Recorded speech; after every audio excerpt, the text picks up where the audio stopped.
انہیں دنیا کے فریب میں ایسا الجھا دوں گا کہ یہ تیرے سجدے چھوڑ دیں گے، تیرے گھر کو دیکھنا بھی گوارا نہیں کریں گے، تیرے ذکر سے غافل ہو جائیں گے، تیرے بندوں کے دلوں میں تکبر بھر دوں گا، انہی حرام میں مزہ محسوس ہوگا، لطف آئے گا،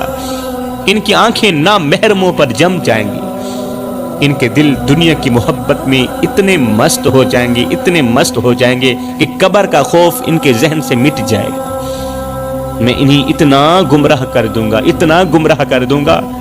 کہ وہ گناہ کرتے ہوئے ندامت بھی محسوس نہیں کریں گے، گناہ کرتے ہوئے شرمندگی بھی محسوس نہیں کریں گے، اور میں ان کے اندر توبہ کو اتنا مشکل کر دوں گا کہ وہ اپنی آخری سانس تک میرے جال میں پھنستے چلے جائیں گے، آخری سانس تک میرے جال میں پھنستے چلے جائیں گے۔ پھر اللہ نے کیا کہا، سنیے، غور سے سنیے۔ اللہ نے فرمایا جا، تجھے مہلت دی، اے شیطان میں نے تجھے مہلت دی، مگر یاد رکھ میرے نیک بندے تیرے بالکل بھی قریب نہیں آئیں گے، میرے نیک بندے تیرے فریب میں نہیں آئیں گے، جو مجھ سے جڑ جائیں گے نا میں انہیں تیرے شر سے ہمیشہ کے لیے محفوظ رکھوں گا، جو مجھ سے جڑ جائیں گے، جو میرے ہوں گے نا وہ تیرے فریب میں آ ہی نہیں سکتے۔ اور آج دیکھ لو شیطان اپنا وعدہ پورا کر رہا ہے، اور ہر انسان کے ساتھ ہے شیطان، کھلا دشمن ہے شیطان، ہر دل میں وسوسے ڈال رہا ہے، ہر نفس میں خواہشیں پیدا کر رہا ہے، ہر آنکھ کو دنیا کے حسن میں الجھا رہا ہے، ہر جوان کو نفس کے بہاؤ میں گرا رہا ہے۔ اے انسان، کیا تمہیں لگتا ہے کہ شیطان تیرا خیر خواہ ہے؟ ارے وہ تو خود جہنم میں جانے والا ہے۔ یاد رکھ وہ ہر حال میں تمہیں اپنے ساتھ لے جانا چاہتا ہے، شیطان ہر حال میں تجھے اپنے ساتھ جہنم میں لے جانا چاہتا ہے۔ وہ چاہتا ہے کہ تمہارے پاس دولت ہو مگر سکون نہ ہو، سکون کا ایک لمحہ بھی تمہیں میسر نہ ہو، تمہارے پاس وقت ہو مگر عبادت نہ ہو، تمہارے پاس زندگی ہو مگر تمہیں قبر کی فکر بالکل بھی نہ ہو، تمہارے پاس علم ہو مگر تمہیں ہدایت نصیب نہ ہو۔ وہ تمہیں روز گناہوں کی طرف دھکیلتا ہے اور تم مزے سے اس کے فریب میں آ جاتے ہو، مگر یاد رکھو وقت بہت کم ہے۔ اگر آج تم نے اپنی آنکھیں نہ کھولی، خود کو نہ بدلا، اگر آج تم نے خود کو نہ بدلا تو ایک دن تمہاری آنکھیں قبر میں جا کھلیں گی، اور تب تمہاری چیخیں نکل رہی ہوں گی، چیخیں نکل رہی ہوں گی، مگر سننے والا کوئی نہیں ہوگا۔ شیطان تمہیں آخری لمحے تک کہتا رہے گا کہ ابھی وقت ہے، ابھی وقت ہے، مگر یاد رکھو میری قوم کے نوجوانوں، موت کا کوئی وقت مقرر نہیں۔ یہ شیطان کا بہکاوا ہے کہ ابھی بہت وقت پڑا ہے، موت کا کوئی وقت مقرر نہیں، اگلی سانس بھی ملے گی یا نہیں تمہیں خود نہیں معلوم۔ پلٹ آؤ، پلٹ آؤ، پلٹ آؤ اللہ کی طرف، اللہ کی رحمت تمہاری منتظر ہے۔ سجدے میں گر کر رونے کا وقت ہے ابھی، اس سے پہلے کہ وہ لمحہ آ جائے جب تمہاری چیخیں بھی بے فائدہ ہو جائیں۔ شیطان نے قسم کھا کر کہا تھا میں تیرے بندوں کو چاروں طرف سے گھیر لوں گا، انہیں آگے سے، پیچھے سے، دائیں سے، بائیں سے گھیر لوں گا، ان کے دل میں دنیا کی محبت اس طرح بٹھا دوں گا کہ یہ بھٹک جائیں گے، ان کے خیالات کو آلودہ کر دوں گا، گندا کر دوں گا، ان کی نظریں حرام میں الجھا دوں گا۔ شیطان نے پورا زور لگا لیا، پورا زور لگا لیا، ہر راستہ گھیرنے کی کوشش کی، ہر راستے پر جال بچھایا مگر دو راستے بھول گیا۔ شیطان نے ہر ایک راستے پر اپنا جال بچھایا مگر وہ دو راستے بھول گیا، دو دروازے ایسے چھوڑ دیے جن سے اللہ کا بندہ آسانی سے نکل کر اللہ کی طرف جا سکتا ہے، نیکی کی طرف جا سکتا ہے، آسانی سے نکل سکتا ہے۔ پہلا راستہ اوپر کا تھا، شیطان بھول گیا، یعنی اللہ کی رحمت کا دروازہ، دعا کا دروازہ، استغفار کا دروازہ، وہ دروازہ جس سے نکلنے والا کبھی شیطان کے قابو میں آ ہی نہیں سکتا۔ جس نے اپنی زبان سے یا اللہ مجھے معاف کر دے اتنا کہہ دیا، جس نے اپنی زبان سے یا اللہ مجھے معاف کر دے اتنا کہہ دیا، وہ شیطان کے شکنجے سے آزاد ہو گیا۔ شیطان چاہتا ہے کہ انسان یہ دروازہ کبھی نہ دیکھے، کون سا؟ اوپر والا دروازہ کبھی نہ دیکھے۔ وہ انسان کو غفلت میں رکھتا ہے۔ کون؟ شیطان غفلت میں رکھتا ہے، اسے یہ یقین دلاتا ہے کہ اب تمہاری معافی بالکل بھی ممکن نہیں، تم بہت آگے جا چکے ہو، تمہارا اب کوئی راستہ نہیں بچا۔ جبکہ اللہ کہتا ہے میرے بندے اگر تیرے گناہ آسمان تک بھی پہنچ جائیں اور تو سچے دل سے توبہ کر لے تو میں سب کچھ معاف کر دوں گا، مگر شیطان یہی چاہتا ہے کہ انسان اللہ کی رحمت سے مایوس ہو جائے۔ وہ چاہتا ہے کہ انسان اپنی بخشش کے دروازے خود ہی بند کر لے، وہ چاہتا ہے کہ انسان روئے نہ، خشیت الہی میں گڑ گڑائے نہ، اللہ کے حضور جھکے نہیں، کیونکہ شیطان جانتا ہے کہ اگر انسان نے ایک بار بھی دل سے اللہ کو پکار لیا تو اللہ انسان کو آزاد کر دے گا۔ اگر انسان نے ایک بار بھی سچے دل سے اللہ کو پکار لیا تو انسان بچ جائے گا اور اللہ کی پناہ میں آ جائے گا، اور پھر شیطان کی تمام چالیں ناکام ہو جائیں گی۔ پہلا راستہ تو اوپر والا ہو گیا، اب دوسرا راستہ نیچے کا تھا، یعنی سجدے کا راستہ۔ شیطان نے انسان کو چاروں طرف سے گھیرنے کا دعویٰ کیا، مگر وہ نیچے جھکنے والے کو قابو نہ کر سکا۔ جو بندہ سچے دل سے اللہ کے سامنے جھک جاتا ہے، سجدہ کرتا ہے، جو اپنا ماتھا 4 انچ کی پیشانی اللہ کے حضور ٹیک دیتا ہے نا، جو اپنی پیشانی زمین پر رکھ کر روتا ہے، گڑ گڑاتا ہے، جو سجدے میں اللہ سے مانگ لیتا ہے نا، اللہ سے مانگتا ہے نا، وہ شیطان کے شکنجے سے ہمیشہ کے لیے نکل جاتا ہے،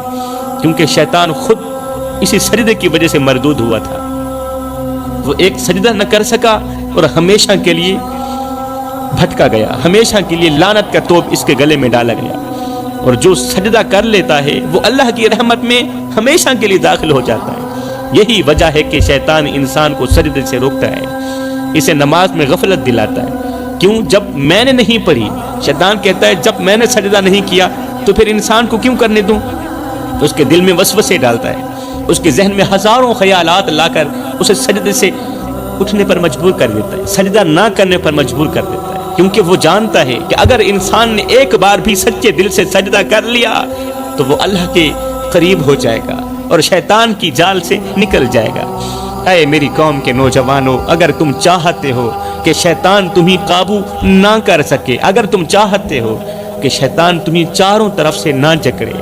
اگر تم چاہتے ہو کہ اس کا وار تم پر نہ چلے، شیطان کا وار تم پر نہ چلے، تو ان 2 راستوں کو تھام لو، ایک اوپر والا راستہ اور ایک نیچے والا راستہ۔ ان 2 راستوں کو تھام لو، اپنے رب کو پکارو، دعا مانگو، استغفار کرو، توبہ کرو، اور سجدے میں گر کر رو لو، کیونکہ شیطان صرف